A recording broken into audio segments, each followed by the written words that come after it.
Bor isaa waan tokko dhalatee kaampii walabummaa kun waan dadhabe fakkaannaan walii isheetti deebiti. Kanaafi maal fakkeenya maalii fudhachuu dandeessa? Reeslingii hin ilaalta ta'e.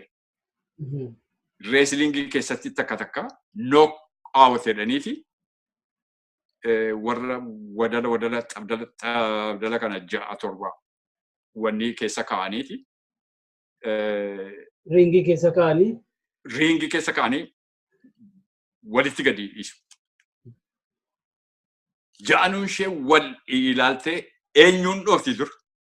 Duraan dursanii kan isaan irratti hundinuu irratti wanni ta'ani isa hunduma isaanii irraa humna qaba jedhanii sodaatan duraan dursanii dhabu. Hordoftoota Oromiyaanis neetwoork akkam jirtu kun qophii hubannaati. Qophii hubannaa kana waliin immoo ani tabsaa'ee dheeressaati.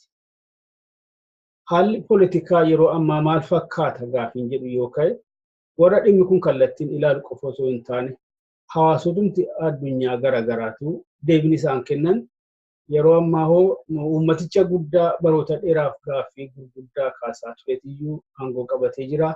Jechuunis egaa uummata Oromootii biyya bulchaa jira kan jedhu akka ta'e hin shakkisiisu. Osoo jedhanus dhageenyee jira. Oromoo keessaas immoo ilaalcha amantaa kana kan qaban xiqqaa miti. Keessaa'u warri jaarmaa yookaan paartii olaantummaan biyya bulchaa jiru wajjin walitti hidhannaa qaban. Gara biraatiin garuu lakki ammayyuu qabsichi bakka akeekkate gahuudhaaf karaa dheeraa isa hafaa dhimmoota jajjaboo irratti mari'atamuu qaban hedduutu jiru. Gaaffiilee gurguddoo ammallee deebii fedhan hedduutu jiru kan jedhan immoo jiru. Keessummaan koo irraa namoota amantaa fi ilaalcha akkasii qaban keessaa tokkodha. Obbo Teessoo Namarraa jedhamu. Obbo Teessoo Namarraa hayyuu poolitikaati. Bara qabsoon uummata Oromoo bifa jaarmaatiin gurmaa'ee sossoo'uu eegalirraa kaasee nama qabsoo uummata kanaarraa fagaatanii hin beeknedha. Kanaanis karaa wal qabateen gidiraa guddaa kaffalaniiru. Bara mootummaa Dargii gara waggaa 12 mana hidhaa keessatti dabarsanii. Obbo Teessoon jijjiirama poolitikaa biyyattii keessatti mul'atti keessaa gurguddoo 2 keessatti hirmaatanii keessa darbanii jechaanis bara Dargii fi bara Wayyaanee aangootti dhuftee jechaadha. Muuxannoo kana keessaa argatan irraa ka'uudhaan Obbo Teessoon yeroo ammaa kana ammas akkuma baroota darbanii sana knockout politics wanni jennu jalqabee jira jedha. Maal jechuu isaaniiti laata? Karaa biraatiinis jijjiiramni akkasii machi dhabeen beekuu. Machiin immoo awwaara kaasa. Awwaarri agartuu haguugeetiyyuu waan arguu qabnu waan hubachuu qabnu akka hin hubanne nu taasisa jedha. Walumaa galatti Obbo Teessoon muuxannoo keessa darban kanarraa kan horatan kuusaa hubannoo qabanurraa akka nu oodanuufiyyuu irra deddeebine affirraanii akkan waliin turtanu kabajaan isin gaafachaa gara marii keenyaatti dabarra.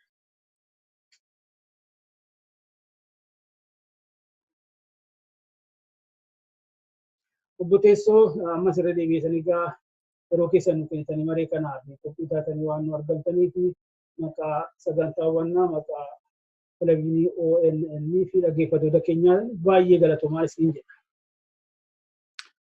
Gaatisi galata guddaa qabda. Yeroo baay'ee deddeebitee na gaafatteetta. Kanaan duras waan tokko irratti dubbachaa akka turre nan yaadadha. Egaa akkuma inni tuttuquu yaale seensa keessatti haala amma Itoophiyaa keessatti mul'achaa jiru irratti gartuuleen garaagaraa ejjennoo ilaalchaaf amantaa isaan irratti hundaa'anii fedhii isaan irratti hundaa'aniitiyyuu hiika garaagaraatti kennaa jiru. Isin garuu akka tuttuquu yaaletti namoota ammallee qabsoon uummata Oromoo itti fufee bakka akeekkate itti galasaa ga'uudhaaf dhimmoota jajjaboo irratti mari'atamee fala argachuu qabantu jiru. Gaaffii gurguddaa ka'anii deebii argachuu qabantu jiru jettu. Mee kanuma deebisuudhaaf kan gargaarutti tarii haaluma jiru kana waliigalatti akkamitti ilaaltu isa jedhu na jalqabna. Egaa haalli amma keessa jirru kun baay'ee xaxaas hin fakkaata, baay'ee salphaas hin fakkaata akkuma ilaalcha abbaati.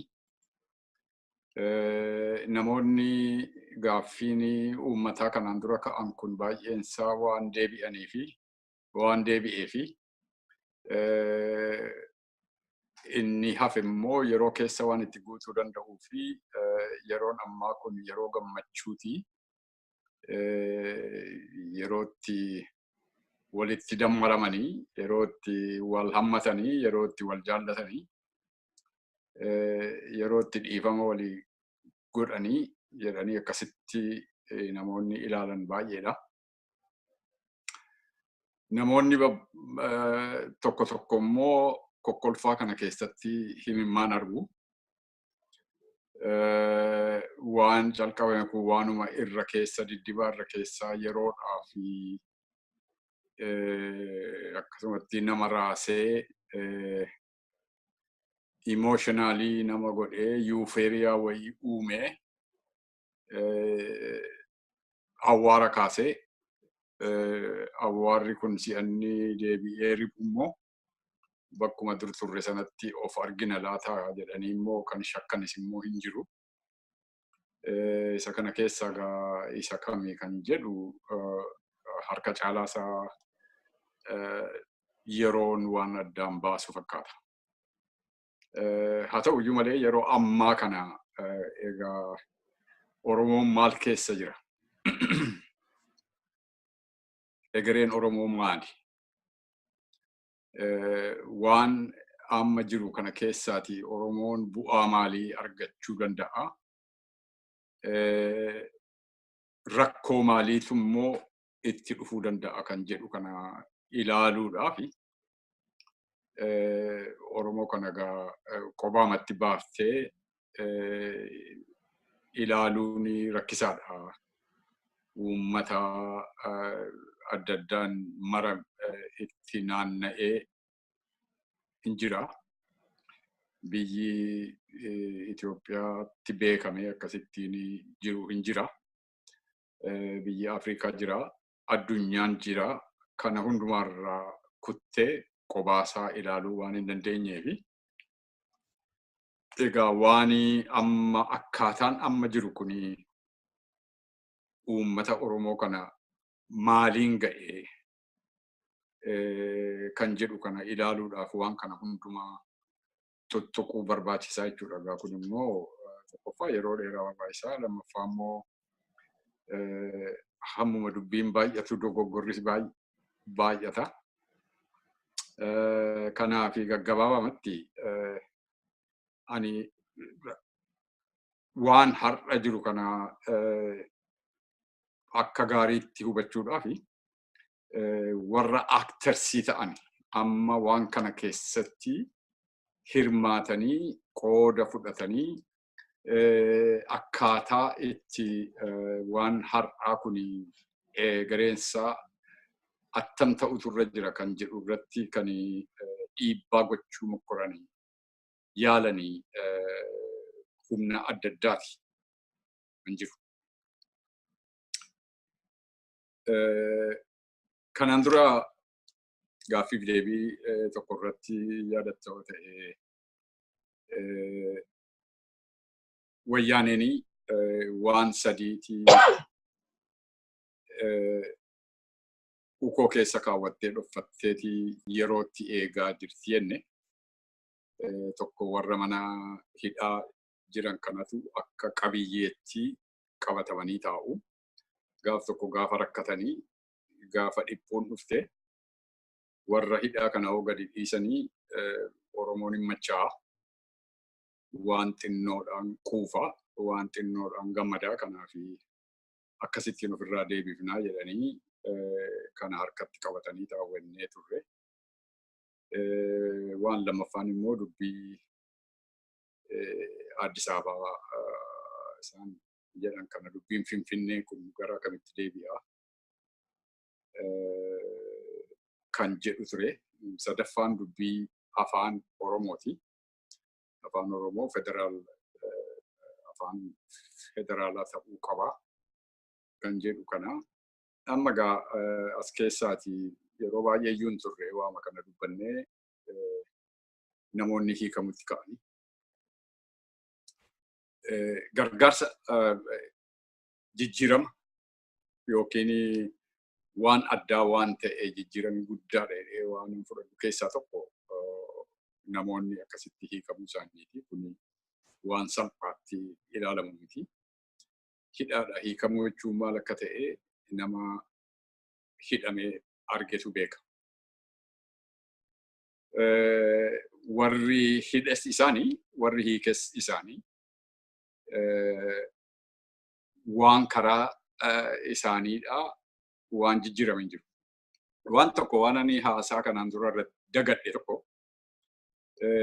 wayyaaneetu kana ukoo jala kaawwatee san jedhe kana amma OPDO'n ukoo jala baafattee hattee waan itti fayyadamaa jiru fakkaata.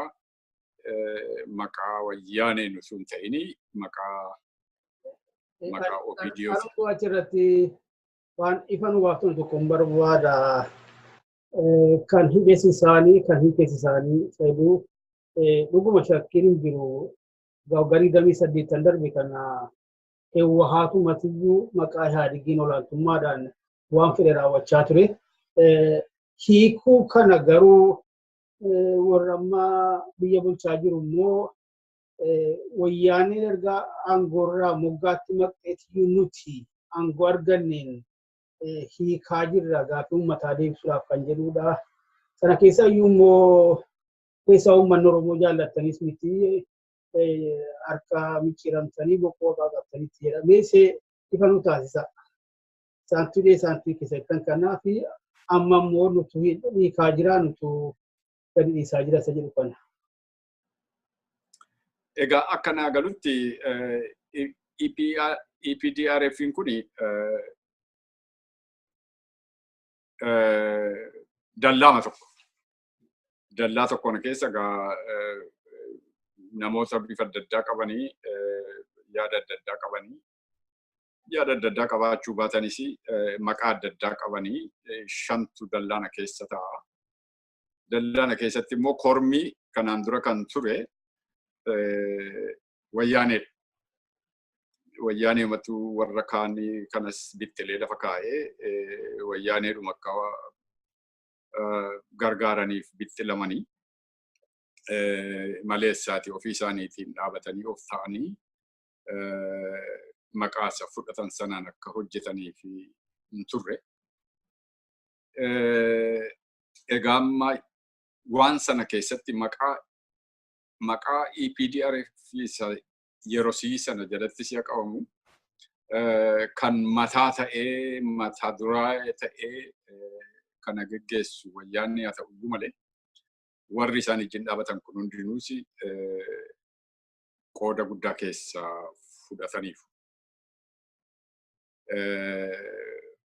OPDO dhumti mataansaa isin warra dhiphoodha jedhanii gara nama 20 caalaa waraanuma keessaa iyyuu ari'aniiru miti. Kun seenaadhuma kaleessaati. Kanaafi inni kun egaa akka hojii wayyaaneetti ilaalamuu danda'a. Gara boodaattis immoo si'a dubbiin fittee taatee hammaattee dubbiin garatti deebii dhabdu ittiin nama gowwoomsuudhaaf nama kana kan hiikanis immoo wayyaaneedha kan jedhu ture egaa kana yaadee ture dogoggorannan jedhes immoo isa maaliifi utuu achiin gahin durati warri OPDO kun egaa wanni isaatu paradaayimii isaatu jijjiirame keessatti dallaan isaan diigamne ammayyuu. Dallaan isaan jira dallama keessatti kormatu wal jijjiire. Kormatu wal jijjiiree guutuutti waliin jijjiirre ammayyuu waliin geeraraa jiru garuu dallaa sana keessatti waliin geeraruun jira, iddoo wal jijjiiruun jira, dallaan sun ammayyuu garuu hin jira. kana waan wal kaanu qabu. Lammaffaa maaliif ka'e wanti kun kan jedhu irratti immoo namni yaada adda addaatiin qabu.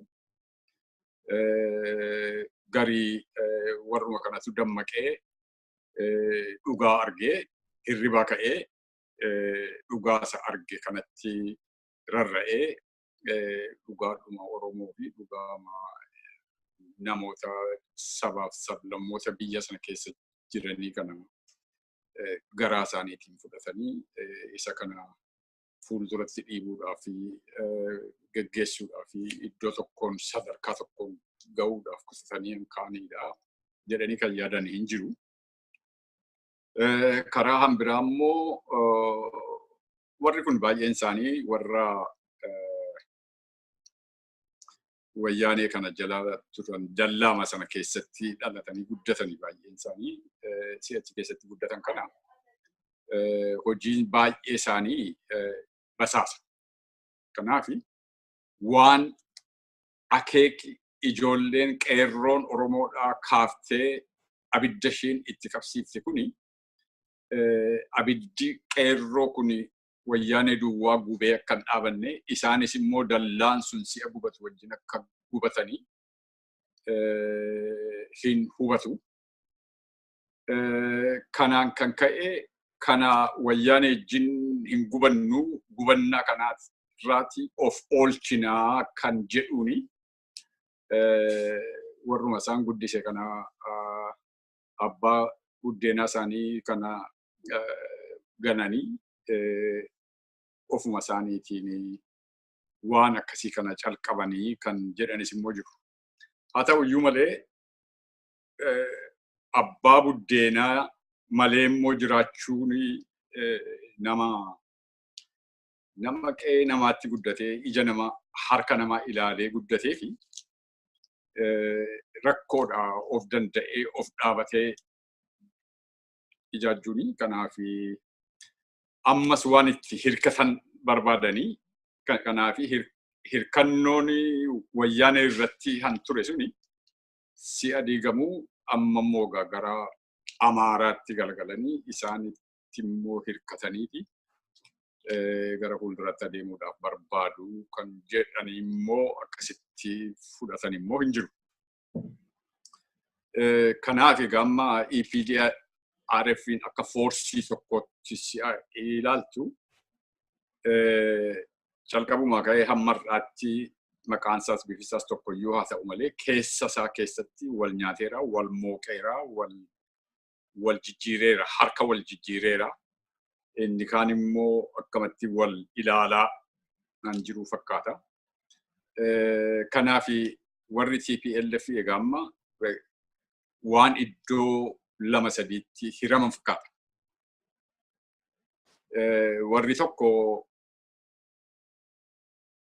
waan isaan hire kana dubbanna rakkoo guddaa qaba wayyaaniin. Rakkoo guddaa wayyaanee keessaa tokko dulluma. Warri kanaan dura Tigraayin bilisummaa baafnaa warri sooressaa warri qabeenyaa qabanii warra qabeenyaa hin qabne hiyyeessa hacuucanii sirna kana jijjiirraa jedhanii ka'an yeroo dargagguma isaanii. Amma eegaa gara taayitaatti dhufanii booda immoo ofuma isaaniitii sooroman. Kanaaf rakkinni inni tokkoffaan asuma keessa immoo piroosesii kana keessan dulloomanii akka ijoollummaa isaanii sana onneen ijoollummaa sun hin jiru. Lammaffaa hin sooromanii si'a sooroman immoo waan baay'ee nama akka qaba. Dhugaama sanatu jijjiirama. Xinnoo ija nama haguugdi qabeenyaan. Kanaaf amma qabeenyaa koo maalan godhaa ijoolleen koo maal ta'uu ani maaliin ta'a agartee seenterii ta'utti ka'a ofuma isaatiin uummata dhiise. Rakkoo sadaffaa wayyaaneen qaban immoo irra lafaa kana addunyaa kanatu irraa galagale. Addunyaan kun kanaan dura gargaaraa turanii waan isaan gargaaraa turaniifis immoo humni kan biraan gargaaramee biyya kana qabuuf waan hin jirreefi nan ture. Amma yeroon jijjiiramee alternatiiviin si'a dhalatu gara alternatiivii kanaatti deemaniiti warra kana fuula dhoffachuutti ka'anii dhoowwachuutti ka'anii lammaffaa immoo waan isaan kanaan dura hojjechaa turan kunis immoo waan dhaqee it is not defensible. International community kana duuba dhaabatee lakki kuni haqiimaaf hojjechaa ture mootummaan kun mootummaa uummataati kana gargaaruun nurra jira jedhee kana duuba dhaabachuudhaaf hin rakkisa. Kanarraa kan ka'eeti isaan fuula dhoowwatanii rakkoo kana sadantu jira. Rakkoo arfaffaan immoo isaan rakkoo eegaa kan turani yoo hin kufna ta'es waan nu kuffisu eessa jedhanii waggaa 2008 gimgama guddaa godhanii nuufi rakkoo guddaa kan nutti uumuu daaspooraadha. Kanaafi biyya keessatti waan tokko waan nutti dhuftu hin jirtu waan hunda ishee daaraa ishee goonaa. Warra daaspooraa kana rakkoo guddaa kan nutti fiduu danda'anii kanaafi warra daaspooraa kanatti diignaa kan jedhu irratti ka'anii kanarratti fuuleffatanii egaa sagantaa baasanii sagantaa kana immoo imbaasii hundumaatti erganii imbaasii tokko keessaa egaa mucucaatee ba'ee qaban qophii tokko. Achirratti egaa maalii sagantaa baasanii warra nun jaallanne kana afaan isaanii dubbadhaatii akka isaanii fakkaadhaatii isaan keessa seenaatii liidarshiipiitti ol kottaatii diigaa jedhan. Warra horiidhaan bitamuu danda'u immoo horiidhaan gowwoomsaa jedhan. Warra waa jireenya jaallatee waa xinnooma yoo fuulatti badanii sodaatanii eegee suuqanii mana isaanii ciisan jiraatan immoo isaan kana immoo sossodaachisaati wanni kanarraa deebisaa jedhan. Warra kun hundinuu hin danda'amne immoo maqaa isaanii fi lafa isaan jiraatanii fi waan isaan hojjetanii fi dandeettii isaanii kana hundumaa kan wanni godhu maqaa liistii isaanuu ergaa jedhan. Kun egaa ji'a sadii irratti kan hojjettu ji'a sadii booda immoo kan hojjettu ji'a sadii booda immoo kan hojjettu akkasitti riippoortii gootu jedhanii waan hundumaa waan hammateedha. Kun baay'ee sidinqa hammam akka isaan hojjetanii hin rafa inni kan waan akkasiiti. Innaa amma egaa waan haaraa kan itti ta'e kan natti fakkaatu maali? Isaan utuu ala ilaalaniiti dubbiin keessatti kaate hin qophoofne kanatti hin qophoofne ijoollee nuti qe'ee ijoollee isaanii guddisanii nutti deebitee rakkoo nutti humti kan jedhu yaada keessan turre. Kunis waan haaraatti ta'eeti gamma dammaqaniiru jechuudha. Xinnoo wareeraniiru. Innaa kanaafi wareera kana keessaas hin baane ammallee. Wayyaaneen kanatti jirti gamma eega kanatti jirti ta'e maaltu maal ta'a? Wayyaaneen keessa aanada sadii ta'uu danda'u warri jiran kanan jedhee ofii kooti yaalu. Tokkoffaan warruma isa calqabne sanaan adeemnaadha. TPLF ture waggaa 20 meeqarraasi har'as immoo TPLF maaliif akeeki isaanii sun iddoo hin geenye.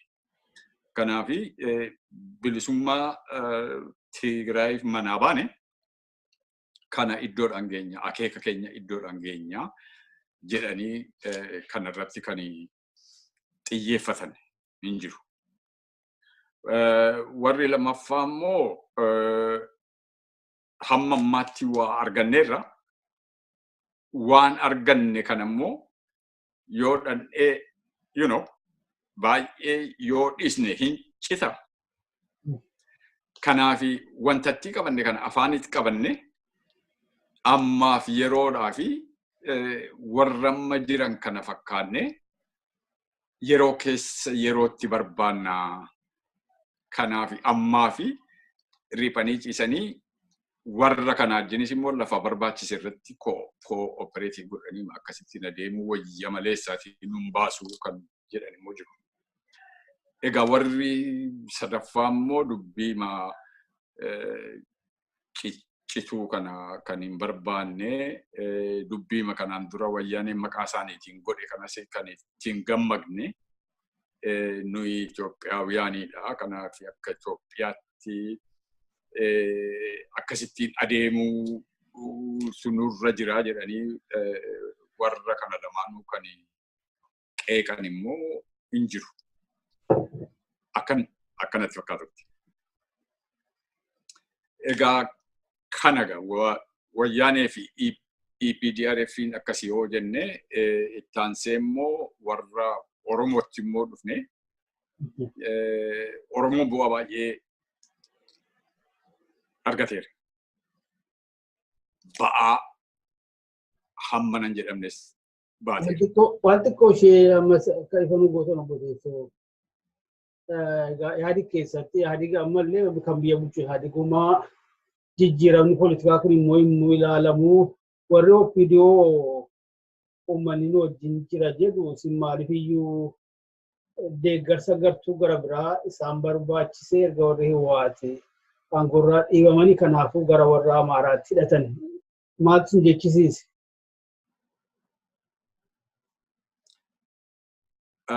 Waan kana jechisiise OPDO'n maqumsaayyuu Oromoodhaaf dhaabata waa'ee Oromoo haasaa waa'ee dantaa Oromoo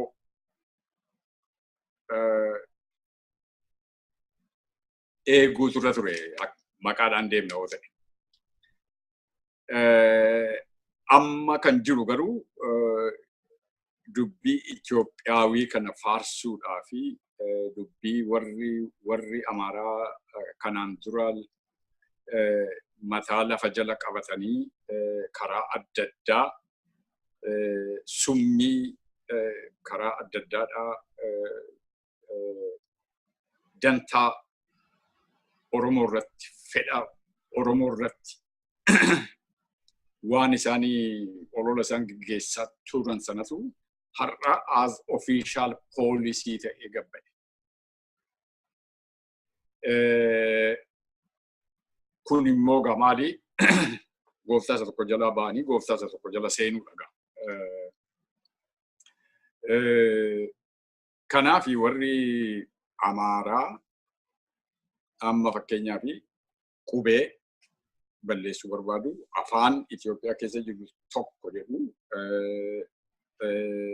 amantiin Itoophiyaa keessa jiru tokko jedhu Itoophiyaan akkasumatti dhalattee akkasumatti jiraatti bara baraanis akkasumaan teessii kanaafi tokkummaan Itoophiyaa gaaffii keessa seenuun irra hin jiru self determination jedhanii proverbii warra ijoollee maarkisistiin macheesseeti. Kanaaf wanta kana hundumaa dhiisuun nurra jira. Constitution keessatti article 39 jedhan kuni hin barbaachisu kun biyya diiga malee biyya hin toshu. Kanaaf kana balleessuudha jedhu. Waan akkasii kanaan dura lafa jala oofaa turan olola karaa adda addaa gaggeessaa turan kanatu har'a gar tokkoonsaa akkuma poolisiitti ta'ee egaa Minilikiin faarsuun kuni Tewoodiroosiin faarsuun kuni biyyi Itoophiyaa kuni baala miti akkuma argitetti asii wajjin ciccittu jedhanii kanaan of tuuluun kuni hundinuu waan kanarraati waan isaan barbaadan sana isaaniin fakkaatanii isaaniin qabatanii adeemuudhaaf yaalii godhamuudha. Yaalii kana keessatti immoo hundinuu karaa garaasaatti waan baatu qaba. Amma warri OPDO kuni Amaaraa yoo wal taane yoo Tigreen fincilte waliijjiin isa kana moonaa jedha. Achuma irratti dhaabatu. Anu kanaan isin kaasaa dhaafan Obbo Teessoo. Achumatti dhaabatu isaan. Warri Amaaraa garuu amma Oromoon akkasitti afaan keenyaa saataanaan isaan ijjiin haasofnee wayyaanee rukunnaa jedhu. Wayyaaneen eegan rukutame immoo Oromootti deebinaa jedhu. Agartee achumatti wal caalu. Kun immoo naanna'ee waan oolu natti hin fakkaatu naan personaali yookiin jiraannee argina yookiin warra nu boodaas argaa. Kana. Innaan isinii kaasuu barbaadillee bakka lama waan jiraan isinitti fakkaatu warri Amaaraa kun walitti dhaabaa OPDO wajjin jiru kanarratti jechuu barbaadeetani inni Ihaadig BADN inni jedhamu Ihaadig egaa waa hedduu waliin qabaachaa turanii waa hedduu waliin qabu akka paartinarii inni isin jettan gam tokkoon warri keessaa diasporaan kun warri Ihaadig ala ta'anii jaarmolii poolitikaa chaakooti jaarmoliin poolitikaa warri Ihaadig ala ta'anii maqaa Itoophiyummaatiin irra caalaatti yeroo dhiyoodhaas immoo maqaa Amaarummaatiin warri ijaaraman kun akkuma isin keessanii waa'ee hiree ofii murteeffachuu waa'ee afaan ofiitti gargaaramuu federaalizimii kanayyuu daangaa boosaa irratti hundaa'e jedhan kanaaf daangaa afaan irratti hundaa'e jedhan kana hunda isaayyuu akka fudhanne ifa kun sirriidha. Garuu keessatti inni kan Ihaadig kun BADN Ihaadig kun sasanarraa isa diasporaa kanaaf isa non EPRDF ta'an kanarraa adda kan ta'e akkuma isin jettanii goofticha guddaa sana yookaan diina guddaa sana ofirraa kaasuudhaaf yeroo tokko isaaniyyuu hin dubbatu strategic alliance partnership isa jedhu kakaasu kun lamaan gara miti reesniif tokkuma hundisaayyuu ishee kana isin gaafachuu barbaade. Ila itti dhufuufan ture amma dubbii Amaaraa kaampii kan jedhamu kun si'a attamitti ilaalla si'a jedhamu.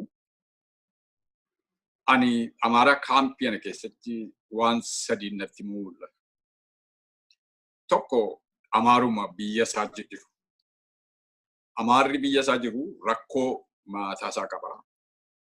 Bifi isaa adda haa ta'u iyyuu malee mootummaa jirra rakkoo qaba. Beelaa jirra rakkoo qaba. Ekolojiitiin rakkoo qaba. Ollaa jirra rakkoo qaba.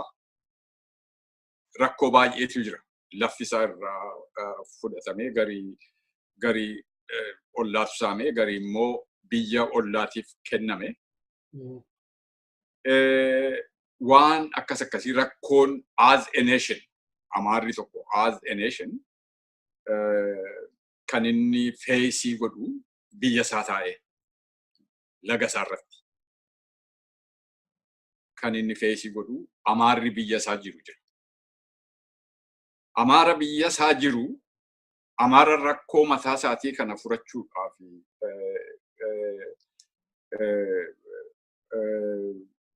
warraaqsa adda addaa godhu namoonni biyya Amaaraa kana ala ta'anii dhuguma bilisummaadhaaf dhaabatu taanaan kana fuuldura dhaabachuun hin danda'an.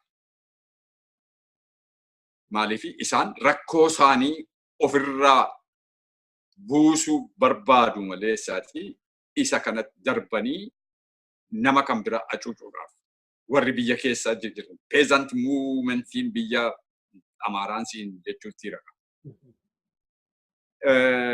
Akkas.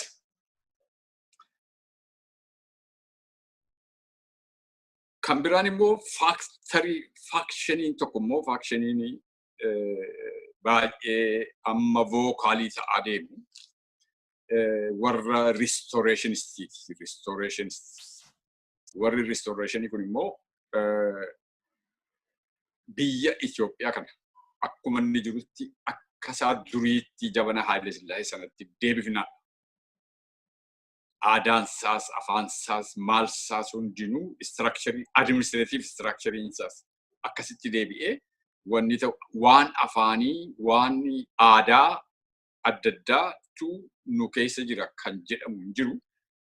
Biyya kana keessa namoota afaan adda addaa dubbatanii sanyiin isaanii Itoophiyaa ta'an duwwaadha kan biyya kana keessa jiraniif.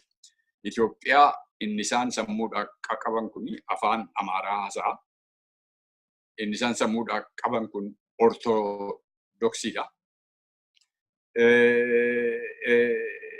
Inni isaanii Itoophiyaan isaan sammuudhaan qaban kun ganama ka'ee fikkaaree Yesuusii dubbisu.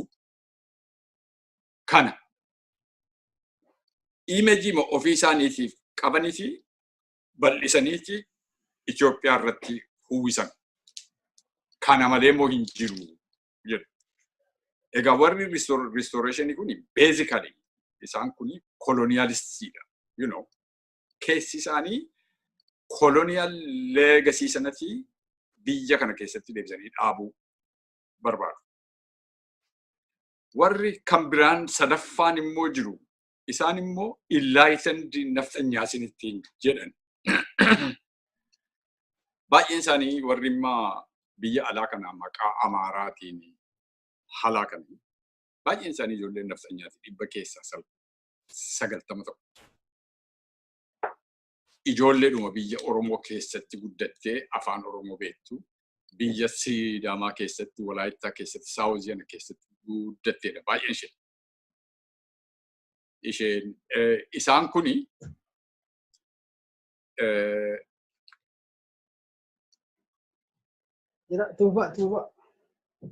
isaan kun egaa waan hubatan qaqqabu.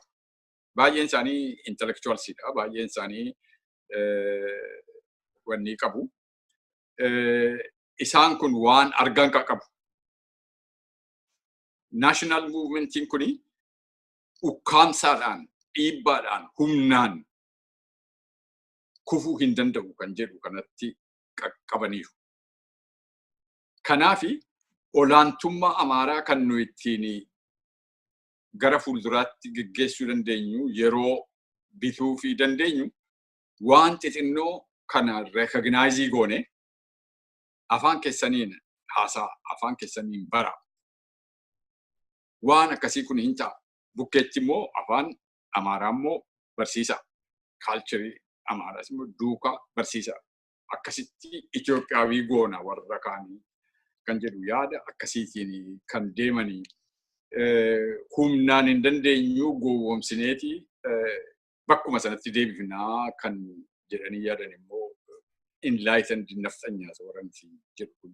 Kanaafi warra kana sadan keessaati gamma namoonni adda addaa bifa adda addaatiin kan of argisiisan akkanatti fakkaatu. Enlightened isheen egaa dhaggeeffattoota tokko tokko of gochuudhaaf warra dammaqee warra barnootaan dammaqee haala addunyaas haala poolitikaa biyyattis sirriitti barika jechuu dhaggeeffattoota gochuudhaaf.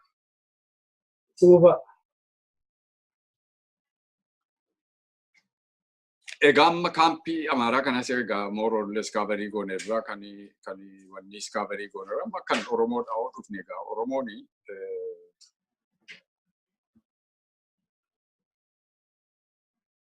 utuu lafa har'a jiru kanan ga'ini gadadoo baay'ee keessaan darbe seenaa kana keessa deemuun barbaachisu.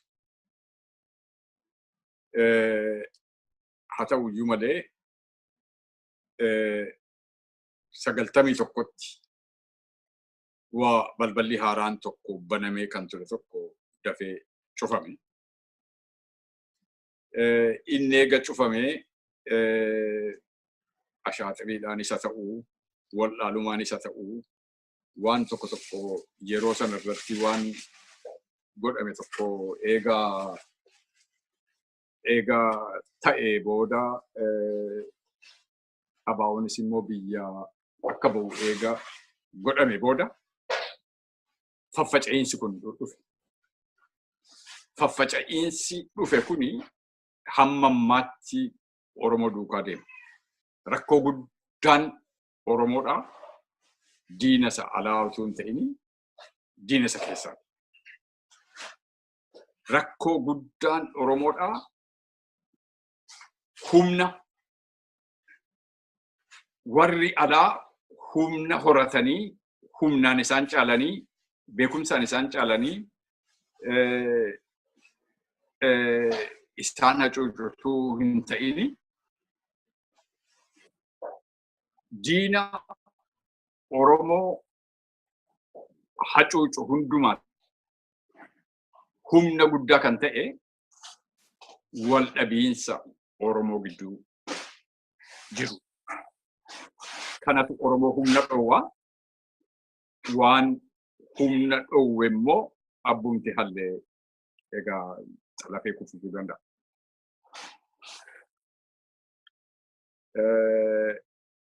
Wayyaanee soo ta'ee wayyaaneen irree cimina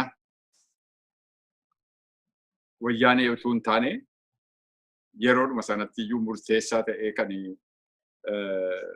tokko ari'atamee tokko injifatee humna wayyaanee utuu hin taane dadhabina jaarmiyaa Oromoos.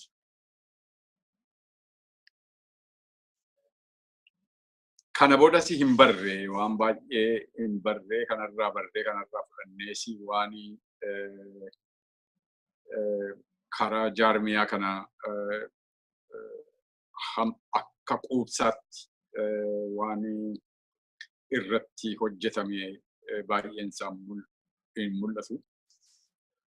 Harka caalaa Oromoo walitti qabuurra Oromoo addaan baasuutu baay'ee hojjetamaa ture. Kan fiixaan ba'es immoo isaatti caalaansa. Egaa situeeshinii akkasii kana keessatti qeerroon kan dhalate rakkinumatu uume namoonni adda addaa karaa adda addaa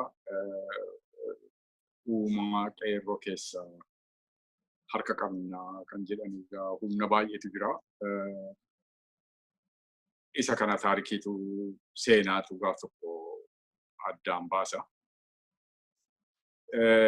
Haa ta'uyyuu malee qeerroon humna akkasii kana humna uumte kanaan immoo mootummaa kana raaftee gaggabsite akkuma amma kana dura dubbanne. Wayyaaneen hin gaggabde hin kufte malee hin duune. Dhiibbaadhuma xinnootu ajjeesa ture. Hudhaama xinnootu ajjeesa ture.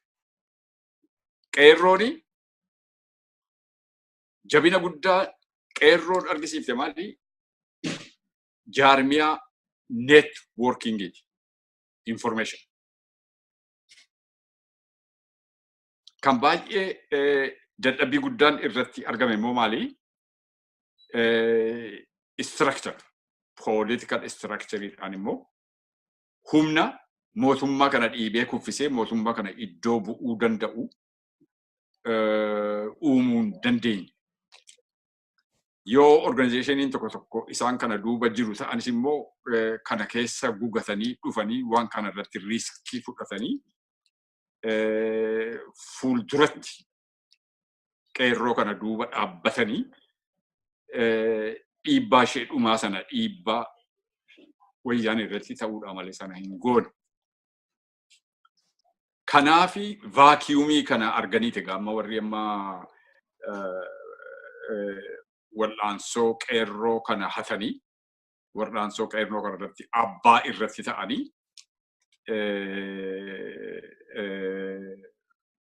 qeerrooni more or less akka dagatamtu yookiinis immoo waan gochaa isaan kanaan dura godhanii fi aarsaa isaan kanaan dura godhan hundinuu akka ga'aatti acknowledged akka hin taane kan ta'e kanaaf na fakkaatana. Amma isa duwwaayyuu miti isteeppii tokko immoo adeemuutti jira. Amma walgahii tokko ture makaleessa naannoo Booleetti. achirratti warri qeerroo waa'ee Addis Ababaa kana kaasaniiti waan Addis Ababaa kana wanni ittiin godhaa kan waan Oromiyaa dantaan Oromiyaa eegamu sirreeraa. Namni OPGO iddoo bu'u tokko immoo dhufeeti. Isin warri qeerroo kuni waan baay'ee gaaffii isin gaafattan kana hin deebifnaa. Garuu kan nuyi cimuu dandeenyu walitti baqnee tokko taanee wal gargaarree yoo hojjenneedha. You know, amma yaada isaa duwwaa miti. Structure isaa iyyuu hasuudhaafiti hojiirra jiru jechuudha. Kun immoo deenjerii guddaa. Waan akkasii kanatu egaa rakkoo amma waan amma Oromoon keessa jirtu kana kan uume kana kan natti fakkaatu. Isa kana booda immoo waanuma xixinnoo argamte kana immoo afarsanii akka guddaatti lakkaa'anii kana malee waan arginee man beennu kanaafi du'uudhaaf qophaa'uudhaan jedhanii amma waan baay'ee sirba baay'eetu jira. Maqaadhuma namoota kanaa kaasuun mataan isaa yoo cubbuu ta'utti ka'eera.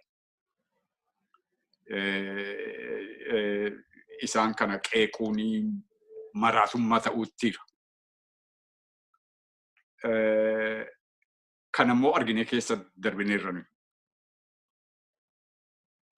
Si'a Haile Sillaaseen kufee mangistuu jedhanii mangistuu dhossanii mangistuun utuu mul'atiin maqaama mangistuu duwwaa gadi facaasanii yaadamanim deem Itoophiyaa tiqdam jedhanii si'a iyyanii namni akkuma har'aa kanatti machaa'e. Akkuma har'aa kanatti waa'eedhuma mangistuu yoo itti dubbatte lakki jarattiin kun bor faashistii taati jettee yoo itti dubbatte ati warra Adhaariyaan Rizirraajne jedhu. Akkasitti mangistuu kana fuudhanii waaqatti ol fageessan. Booda yeroon isaa dhufee si'atti deebi'u immoo boollatti owwaalan immoo hammuma sana immoo gadi fageessan. Mangistuun eega kufee boodas kanuma 91ttis hamma isa kanaa amma isa yeroo 74 hin ta'in iyyuu malee gammachuu baay'eetu ture. Machii baay'eetu ture. Machiin isa kanaa machiin isa duuraay kuufaatii Haile Sillaasee duwwaatu hin ta'in dhufaatii mangistuuti. Inni 91 immoo dhufaatii wayyaaneetu hin ta'in kufaatii Haile Sillaaseeti. Kufaatii dargiiti. Kanaaf maannoo kufaatii dargiiti. Kanarratti xixinnoo walirraa daberraa kan hafe machiinsaa machiima. Har'as machiima sana deebi'ee dhufe. Machiin kun immoo akkuma sila jedhee awwaara kaasa. Awwaarri ka'u kun immoo qaroo namaa irra bu'eeti waa arguu namaa dhoowwa. Isa awwaara kana duuba maaltu jira kan jedhu kanatti arguu namaa dhoowwa. Awwaarri waan ol ka'e hundinuu immoo hin kufa. Kanaafi awwaarri kun hamma meeqayyuu qilleensarra ture si'a dhaqee calalaa deemu waan namni lafuma ture sana akka jiru arguutti ka'a.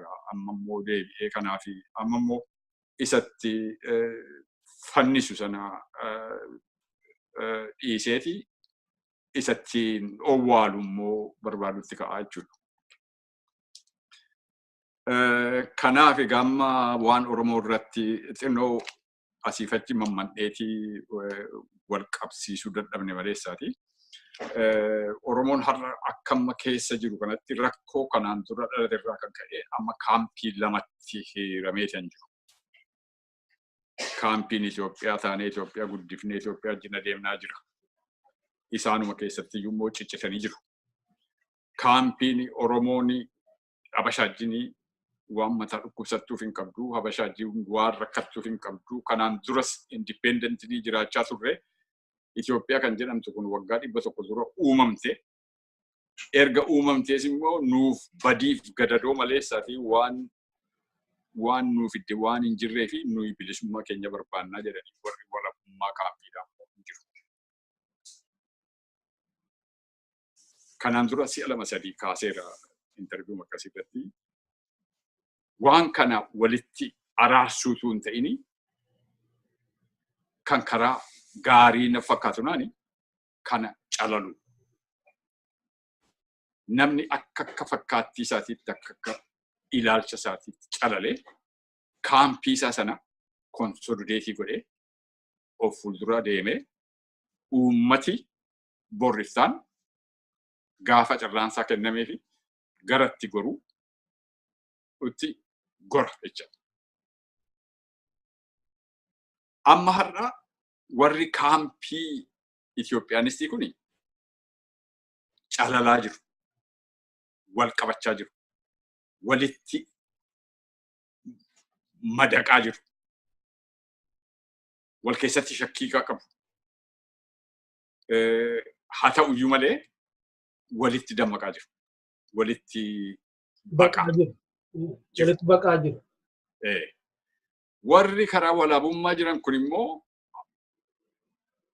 ani hamma kana waan walitti isaan fidee mallattoo kun kana jedhee kaampiin kun immoo akkasittiin wal qabachaa jira, guddachaa jira jedhee waan ani qubatti qabu waan tokko hin qabu. Kanaan duras jedheera. Kun arrabsoodhaaf miti. Waanuma jiru, waanuman arguun haasaan ani wanni irraa dhimma hin qabu, dulloomeera boriiftaan hin du'aa, waanuma uummataa waan natti fakkaatu haasaa. Kanaafi calala sana keessa warri karaa walabummaa irratti amanan kuni waan xixinnoo gidduu isaanii jiru kana dhiisanii yeroo gabaabaa keessatti walitti dhufuudhaa baannaan rakkoon sun hinumatti fufa. Warri kun yeroodhaa fi warra OPDO kana wajjin itti madaqanii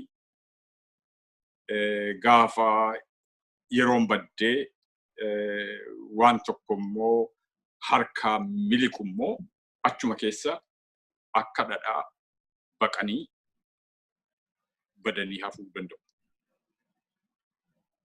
Dubbii biyyaa galaa kuni kaleessa calqabe miti.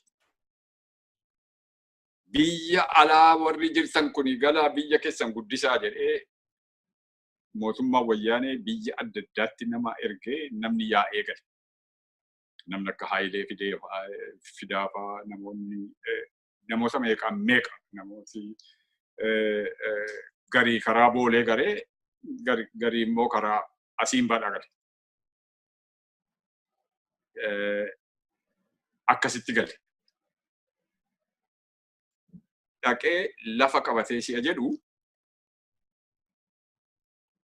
hamma akkasitti galeen keessaa nama yertuu nama qubaan lakkaa'amuudha biyya sanaa deebi'ee ba'ee har'a dulluma keessa kan biyya alaadhaa jiru. Haayileen dargii gargaaraa jedhee seene biyya.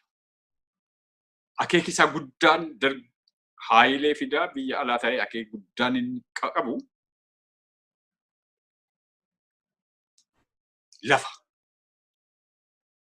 lafa nafxanya harkaa baasu. Lafti kan uummataa akka ta'u waan ta'uun godha. Lafti eega uummata harka galee immoo saakrifaayisii dhufu nan fuudhadhaa jedhe. Akka du'uu danda'u beeka. Akka lafti akka namaa kennamuuf immoo kontribuutii gochuu danda'u beeka. Kana ofitti fudhateefi gala. Namni kan biraan immoo jira. Biraanee Masqar Raddaa. Inni immoo warra Ihaapaati. University keessatti he was a student leader beekan personally. Waggaa 9 ta'a. University keessatti hin baasuu, hin hidhuu, hin deebisuu, student movement keessa jira akkasitti hojjechaa ture. Booda biyya Sumaaleetti baqatee biyya Arabaana keessa asitti wanni ta'aa ture. Ihabbaa kana uumanii biyyatti galanii asiin barratti hojjechaa turanii. Kana booda immoo harka lafa jalaatiin Addis Ababa Finfinnee galee hojjechaadhaan ture. Namni kuni nama hojii dargiidhaa muufateedha. Dargii har'a gadi dhiisanii jennaani bor faashistii taati. Kanaafi faashistiin ibaabin maqcat ba'incishuun jedha first ihappa wanniin warqatsan.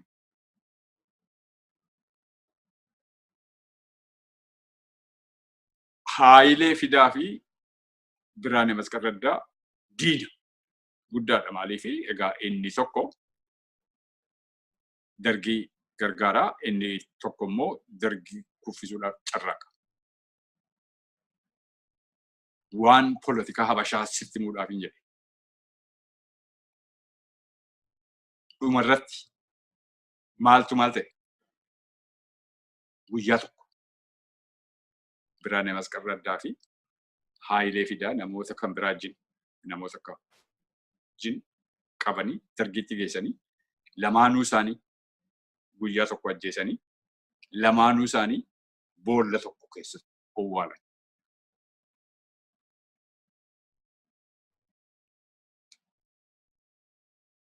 Seenaan kun bor dhufuu danda'a moo hin danda'u? Hin beekan. An garuu hin dhufa jedhee sodaadhee utuu dhufuu baatee wayya. Hin dhufu jedheetti adeemee gubachuu irrachaa kooti.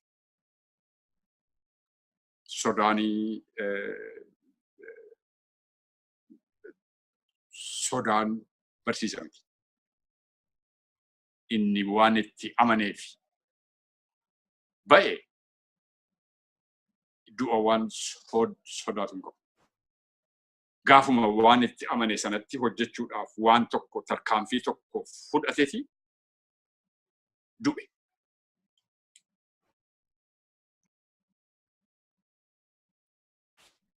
Utuu kutannoon akkasii jiraate waan xixinnoon nu gidduu jiru afarsine addaan iyyaanu ture. Utuu kutannoon akkasiidhaa jiraate bor kana ta'aa, bor sana ta'aa, bor nan du'aa, bori kanan ta'aa jedhee sodaa akkasiitiin utuu waan tokko hin hojjetin sodaadhaan waan tokko utuu hin hojjetamin hafee akkasitti xinnoonis guddaanis uummata kanarratti akkasittiin hin duulu ture.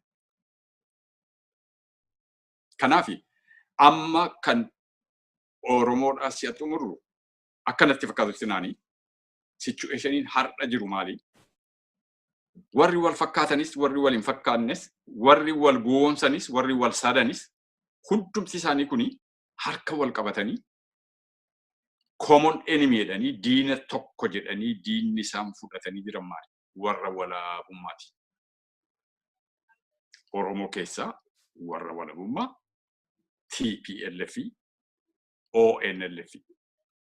To a certain extent, Sidama Liberation Movement. Gambella. Kana. Isaan amma harka wal qabatanii waliijin yuusanii waliijin huursanii kaampii kana duraan dursanii duraa rukutanii owwaaluu barbaadu. OPDOnis alamaan ishee kana. Amaarris kanaaf OPDO wajjin dhaabatti. Warri kaan amma Itoophiyaadhanii afarsan kunis hundinuu kan walitti isaanii kan tokko isaan godhe kana. Bor isaa waan tokko dhalatee kaampii walabummaa kun waan dadhabe fakkaannaan walii isheetti deebiti. Kanaafi maal fakkeenya maalii fudhachuu dandeessa? Reeslingii hin ilaalta ta'e. Reeslingii keessatti takka knock out jedhaniiti warra wadala xabdala kana 6-7 wanni keessa kaa'aniiti. Ringii keessa kaa'anii walitti gadi dhiisu. Ja'anuun ishee wal ilaaltee eenyuun dhoofti dur.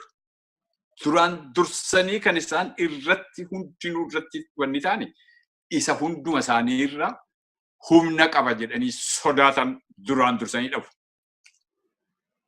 Ittaansanii immoo ishee kunis akkuma sanaati nu mo'uu dandeessi isadhaan dhabu. Akkasittiin tokkoon dha'aniiti lama haftee egaa akka carraa isheetiitti egaa abbaan tokko keessaa mooti. Amma knockout politicsii keessa irra Itoophiyaadha.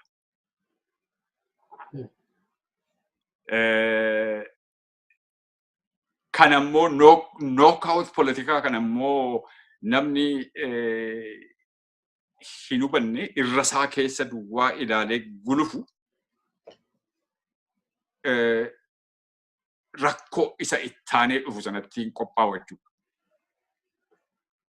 Knockoutiin politika Habashaati baay'ee zawee maaliifi xiqqoo isheen dhaababbu Teessoo knockout politics kanatti itti adeemamaa jira moo already keessa seenamee jettu jechuun tarii gaammaa waan tokko jijjiiramaa jira, seera jijjiiramaa jira, seera dhimmoota garaagaraa ilaalan jijjiiramaa jira. Sana keessatti seera filmaataatiyyuu akka jiramu eegama. Amma waan ofishaalii waan nageenya qabnu malee heerichumtiyyuu keessa deebi'ee ilaalamaa jira jedhama. Shakkiin irra caalaa ummatoota biyyattii, shakkiin irra caalaa warra politikaayyuu dubbiin kan nuti filmaatatti irratti mootummaan kunis egaa waadaa guddaa seenaa kan jiru kan amma biyyatti bulchaa jiru waadaa guddaa seenaa kan jirus filmaata sana irratti jedhama. Tarii knockoutiin sun yeroo isaan dhufuudhaaf jirti moo itti seenameera jettu? Knockoutiin jira. Waan amma ati jettu kun hundinuu is part of the knockout. Inni bunyaadhaan dha'us it is part of a knockout. Inni miila qabee ringii irra gadi darbatus part of kun hundinuu achuma keessa irra knockoutima sana keessa jira. Knockoutiin kun waan tokko ifatti hin jiru. Tokko immoo dhokataadha. Amma warruma Itoophiyaa leellisan kana keessaati organizationii baay'een jaarmiyaadha ofiin jedhanii biyyatti kan galan jiru. Ani hamman beekutti wal'aala ta'uu nan danda'a. Waan baay'ee beekuu dhiisuu nan danda'a. Hamman beekutti garuu warri kun maqaadhuma baatanii deemu malee isaati akka jaarmiyaatti istiraakcharii of duubaa waan qaban natti hin fakkaatu. Namoota isaan duuba hiriiruu baay'inaan waan qaban natti hin fakkaatu. Akkamatti maqaa baatanii matii biyya alaana keessatti asii achi deemanii maqaa kanaa dhaadachaa turanii. Amma egaa carraan kun si argamu biyyatti fiiganii galan. Biyyatti si fiiganii galanii wanni sana keessa amma gaamma agarte kaampii sanaa cimsuudhaaf ofii isaaniitii akeeka kanatti akkasittiin iddoo buufanna bakkaan gaanna kan jedhu tun ta'ini akeeka kan biraa jiru akeeka walabummaa sana karaa kam cabsina kan jedhudha gartee knockoutii sanaaf qophaa'anii deeman. in the course of the knockout yookiin egaa ofii isaaniis baqanii badu yookiinis immoo yoo itti milkaa'an immoo warrabummaa jedhame kana balleessanii lafan kaasanii kana booddee immoo waan warri kaan isaanitti deebi'u irratti fidu wanni ta'u. Dubbiin knockoutii kun egaa haaraa miti poolitikaa Habashaa keessatti akkuma silasii jedhe. Shan ta'anii calqabanii dargiin paartii dhaabnaa jedheeti paartii shanii jedhe. Sadarkaan jedhamtu of isaatii dhaabbate. Me'isoon duraanuu kan turteedha. Wazliigii kan jedhanii achuma keessa wanni taateeti kan dhaabbatteedha. Warra wattaadaraa especially naannoo Air Force keessaati baay'ee qabdi.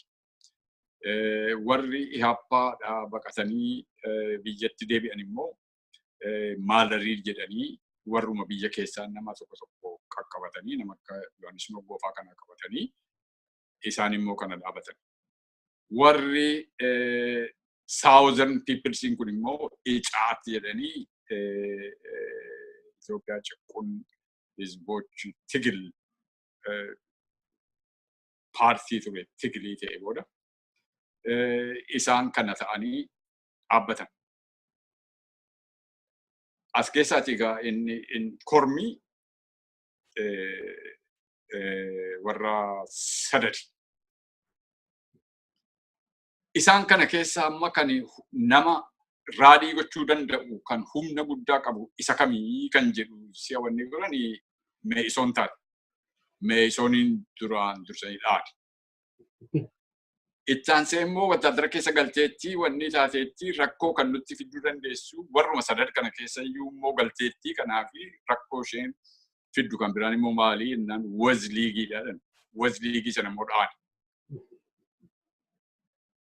Si'a ishee kana dhaani. Ishee kanadhaan warri icaati immoo hin baqatan. Isaan immoo baqatanii ba'an. Warri maalarii immoo gara itti deebitu dhabdeeti wanni matti baqata isheen sirriitti baqata. Akkasitti tokko keessaa ba'e. Innaa knockoutiin kun waan haaraa miti poolitikaa Habashaa keessatti jechuudhaaf hin jedhu. So amma jalqabeera jettureetuma filmaanii iyyuu gaanii. Keesseera gaafuma lammaa fi wanniin dhufan. That is part of the strategy. Strategiin isaa tokkoffaa of baasuudha. Itti gaafatama dhufurraatii of baasuudha. Kanaaf of baasuudhaaf immoo nuyi wayyaanee jili mana tokko keessatti eenyee hin gubannu kanarra addaan baanee of oolchinaadha. Maal lammaan seemeeka utuu dubbii diipiloomaasii haasa'uu kana hin barin dura ifumatti haasaadhaan waan ture si'a calqaban. Abiddarra teenya nuyi jedhe abidda nu fudhatee badaa jedha. Kanaafi abidda kana attamitti ofirraa dhowwinaa kanarratti hojjechuun nurreedha jechaadhaan ture. Isa yeroo jabana gowwummaati amma bilchoomaniiru. Innaa kanaafi it's part of it. Processing kun gaafuma sana calqabe.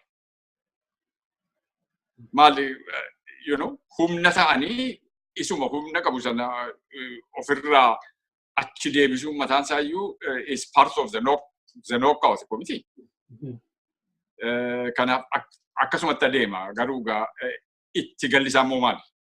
Kan jedhu kanarratti speculation malee kana jechuun hin danda'amu. Waan Oromoo egaa amma fixuudhaa fi dubbii OLF'tti deebina. As irratti wanti tokko dhaggeeffattoota keenyaaf akka ifa ba'u barbaada Obbo Teessoo. Walumaa gala maree keenyaa keessatti bakka adda addaatti warra Itoophiyummaa, warra walabummaa, warra Itoophiyummaa, warra walabummaa jechaatu dhufnee kanatu bakka lama jira. Itoophiyummaa walabummaa warra waliigala Itoophiyaa moo Itoophiummaaf walabummaa warra mooraa Oromoo ishee jettu dhaggeeffattoota keenyaaf akka ifa ba'uun barbaade irra caalaatti kan jechaa turre mooraa Oromoo keessatti warra jaarmolii Oromoo warra Itoophiummaa dhaadessuu kan advokeet gochuu barbaadanuu fi jaarmolii Oromoo keessaa warra walabummaa jedhu akka ta'e kan dhaggeeffattoota keenyaaf ifa ta'uun barbaade kanumaan immoo wal qabee gaamma adda baafnee gara mooraa Oromoo waliigalaatti deebinu gamalachuuyyuu gara warra Itoophiummaa dhaadessu haa ta'u warra walabummaa qabatee adeemaa jirus haa ta'u kan yaada walabummaa qabatee adeemaa jirus haa ta'u achi keessattuu jumlaadhuma moo tarii sadarkaa namootaatti gadi buunee garaagarummaan hin jiru laata mooraa lameenuu keessa. Dogoggora tokkotu jira. Dogoggora guddaa tokkotu jira. Walabummaa kaampii jechuun OLF-dhaa fi OLF qaama ce'umsaa duwwaa hammata jedhanii kan yaadan baay'eedha. Kun dogoggora guddaadha. Walabummaatti warra amanan keessaafi harka 2-3 kan ta'an baay'inaan organizationii tokko keessa iyyuu hin jiran. Ala jiru. Walitti hin qabaman. Hin gurmoofne. Yaadi isaa garuu isaan keessatti caalaa bilchaataadha. Warra OLF shanee jedhaman keessaati.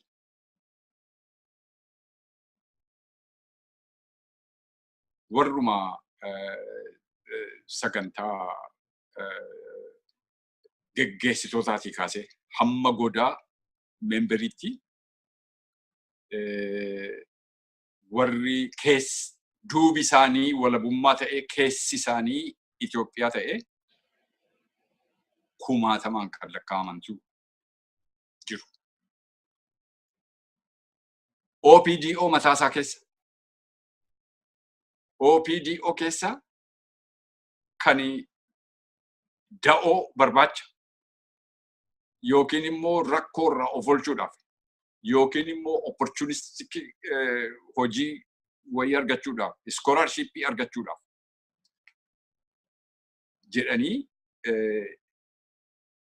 gaaddidduu godhatanii OPDF ofiin jedhanii keessi isaanii garuu warra wanni walabummaa kana geggeessu caalaa kutatoo kan ta'anii kanaaf kan of kennan baay'eedha. Kanaafi kaampii walabummaa walitti dhufee gurmaa'ee tokko ta'utu irra jira si jennu namoota akkasii kana hundumaa hammata jechuudha. Warra alaa waan tokko karaa structureedhaa waan tokko wajjinuu walitti hin qabamanii calluma jedhanii mana isaanii taa'anii aadanii namoota organization adda addaa keessatti faffaca'anii yaadi isaanii, amantiin isaanii, keessi isaanii walabummaadhaaf dhaabbatu. Namoonni organizationii adda addaa maqaa adda addaa baafatee jiraatu kana jala gaaddidduu sana jala dhokatanii keessi isaanii garuu walabummaa namoonni barbaadanii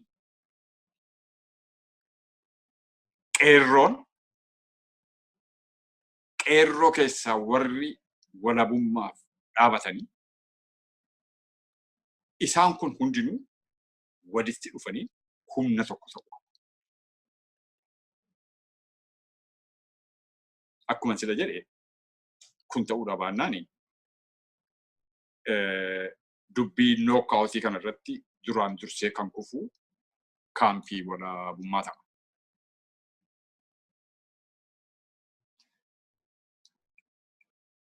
Kanaafi amma gaamma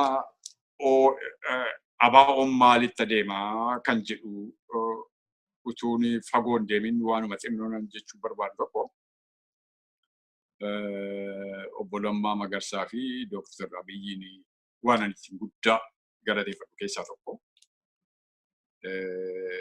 Dhugamatti hojii guddaadha kuni. Biyya namaa dhaqanii Asmaraa dhaqanii Daawudiini biiroo isaatti haasofsiisuun isaanii humility guddaa waan argisiisan natti fakkaata. Political maturity wayii waan keessatti mul'ate natti fakkaata. Garuu at the same time mootiiviin kana duuba jirus immoo natti mul'ata. Mootummaan warri mootummaa geggeessani Asmaraa dhaqanii biiroo isaanii keessa taa'anii kottaa hin araaramnaa si'a jedhanii jaalala duwwaa miti kan isaan fuudhanii deeman. Ba'aa itti fuudhanii deeman. Attamitti ba'aa ta'a.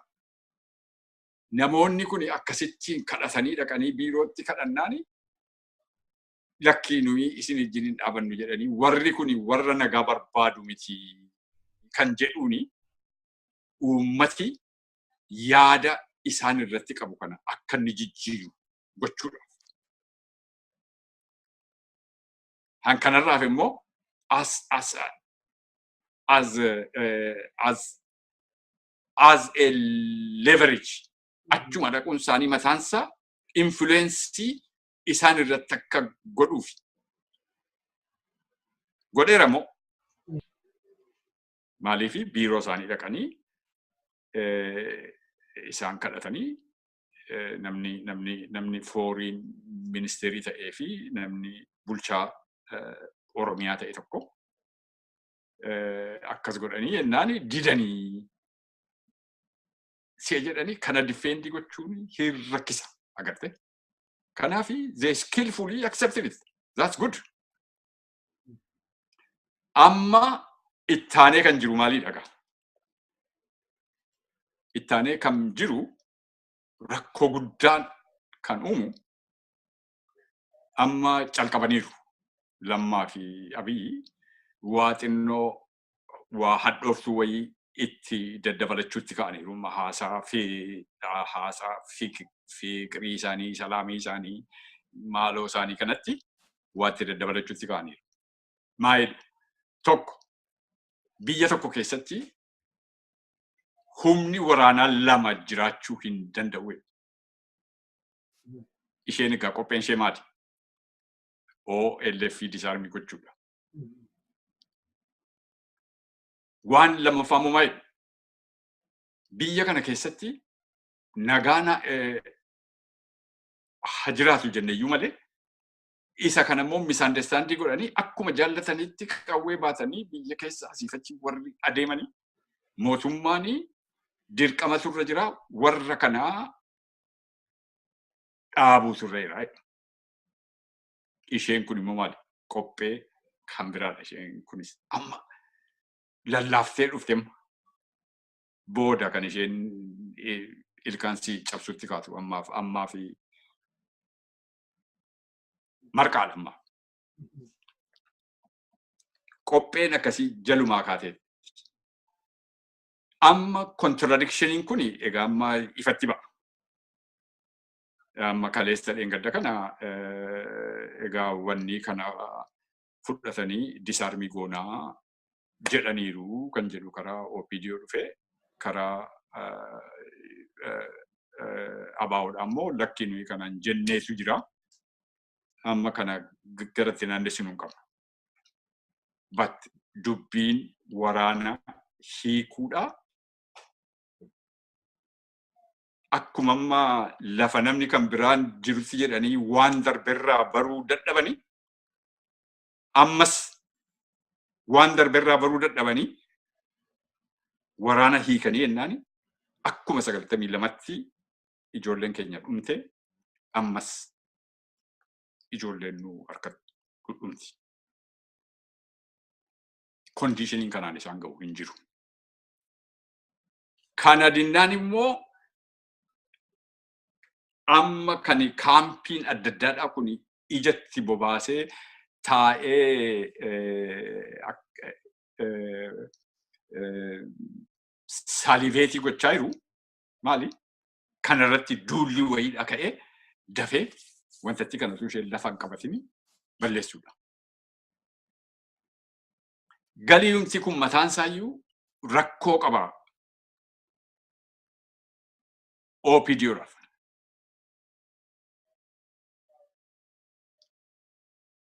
Akkuma Mararaan dhiyoon jedhe afaanii waan jedhe iyyuu jedhu malee Oromoon garaansaa abaa'uudha wajjin jedhe. Amma dubbii filmaataati sila kaafte sanattiin adeema. Amma tuudhuma ingallaa jedhanii waan Mararaan jedhu kunis immoo dhugaa ta'e OPD'n harka ishee qullaaf.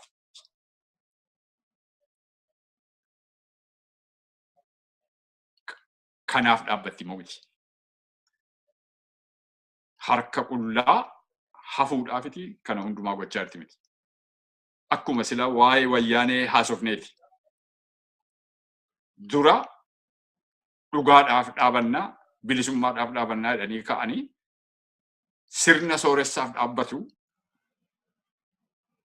lolanii booda keessa immoo ofuma isaaniitiiti isa diina jechaa turan sana ta'an hin sooroman ofii isaanii loluu gamu rakkoo wayyaaneen qabdu keessaa tokko kanan sila kaase. Kunis akkasuma isaan kunis amma lolanii warra kanaan dura dhiphoodha maaloodha jedhanii mana hidhaatti guuraa turanii arrabsaa turanii maal gochaa turan kanati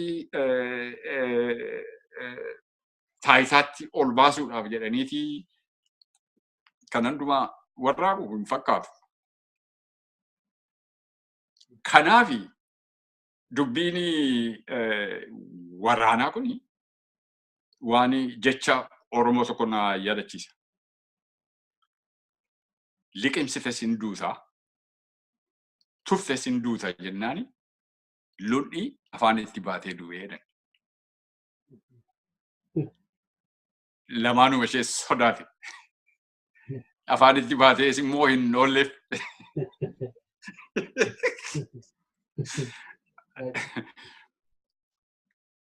Akkas fittee akkasii keessa waan jiran na fakkaata kana attamitti akka isaan hiikkatanii hin beekne.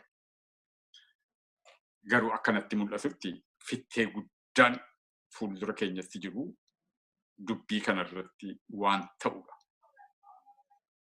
Maaliifi jaarmiyaa sana diiga. Jaarmiyaa sana duwwaa miti isuma alaa waa'ee walabummaa haasawu kanasi iddoo lama sadiitti diiga. Diigumsi kun immoo gammachuu guddaadha warra kaaniif. Kanaafi amma waggaa 27 ofirratti daballee balleessaa 91 lamaatiin amma immoo ganaa immoo waggaa 51 immoo ofirratti daballa balleessaa kan biraa keessa hoosee jechuudha.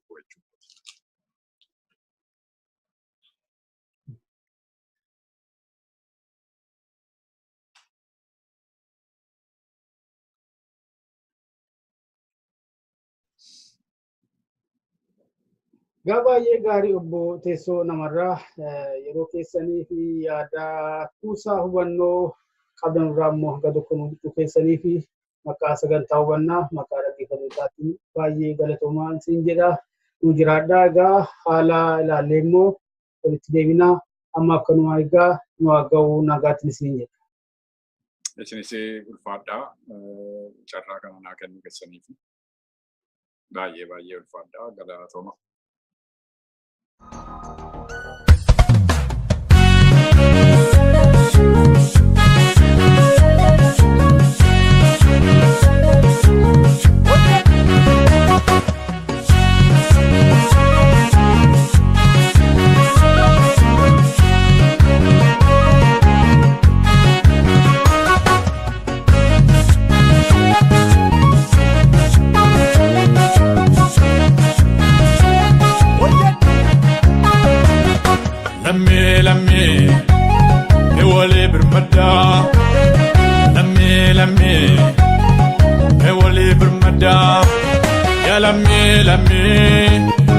me wali da pada ya sanyi kota ul male mal kamna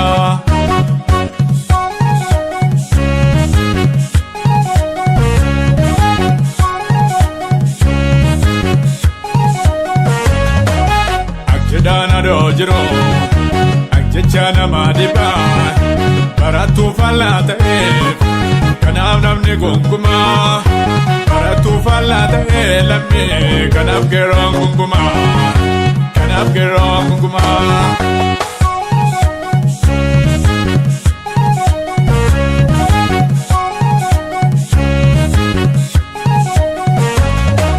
sangango be barode kurmakamin bokisa sanyutu al makate kale kanaf namni frisa Bankone kalesa adegera regala kanamma diganyata lammi dina sake fala oromon sanyi korma lammi enja marga sangalu no enyo fon saganno lammi kenya hinkam nakalo tokicha magadiba guracha gara garba hinkam nake nagada lammi isatuno fi abba Sattuno fi abba lammi lammi e wali birmada lammi lammi e wali birmada lammi lammi e wali birmada ya sanyi kota ul male mal kabna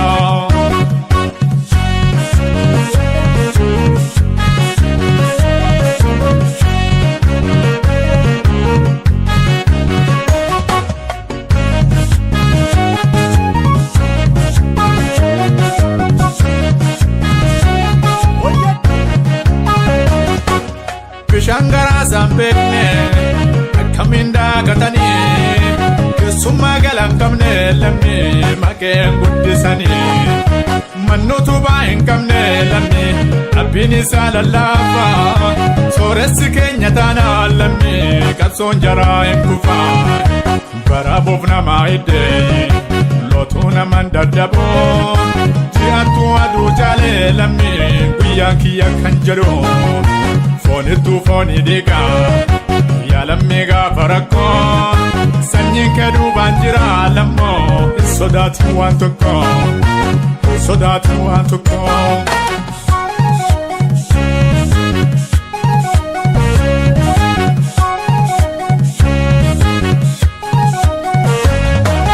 afanto kondu bacha kale olina ga odamne Paroda heddo gabbarre lammi dina fi karabanne simbiron ko lamale akamin babarrisa olif dagetta damne kale dinne no terrorisa kotiyo abakia kamam barode kormi kenna yo sammon kaba ilmi lamonum bulchu armi akawanu timbekne nuratto tolani amma tokko manne kuno bolla kamisenani bolla kamisenani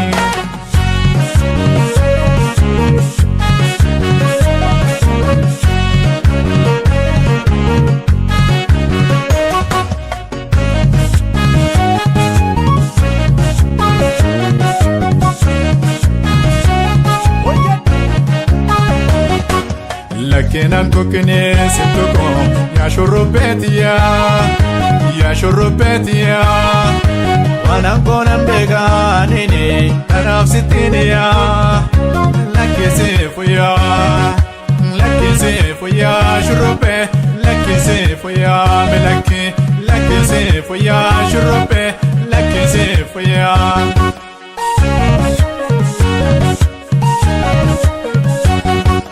Karamana geti shurube awara bukisai Sutuna tutuke melaki kamis bisai Amala gos parte shurube Boronna dabarte Ada kam kesatina himini dinirsatate Bifaketi arge shurube barbasa ke bae Fraf mati dise melali Tusin namae rifeensa kee gogaa shurrubbee dadaadhaan guddisii siifaan alaan jira sitti mee kenna deebisii lakkinaan tokkinee sittuko